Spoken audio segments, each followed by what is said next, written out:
Hello అండి. ఈరోజు recipe తీయ తీయగా పుల్ల పుల్లగా కారం కారంగా ఉండే దబ్బకాయ పచ్చడి.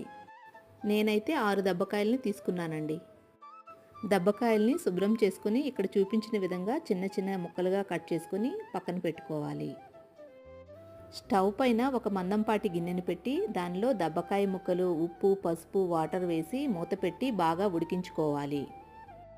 దబ్బకాయ ముక్కలు అడుగంటకుండా మధ్య మధ్యలో కలుపుతూ బాగా ఉడికే వరకు ఉడికించుకోవాలి. ఇప్పుడు వేరొక ప్యాన్లో మెంతులు, ఆవాలు వేయించి పొడి చేసుకోవాలి. ఇప్పుడు బాగా ఉడికిన దబ్బకాయలో రుచికి సరిపడా బెల్లం, వేయించిన మెంతులు, ఆవాల పొడి, కారం వేసి బాగా కలుపుకోవాలి.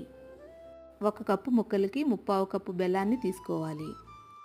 వేరొక ప్యాన్లో ఆయిల్ వేసి జీలకర్ర, ఎండుమిర్చి, ఇంగువ వేసి వేగాక దబ్బకాయ పచ్చడిలో ఈ పోపుని కలుపుకుంటే దబ్బకాయ పచ్చడి రెడీ.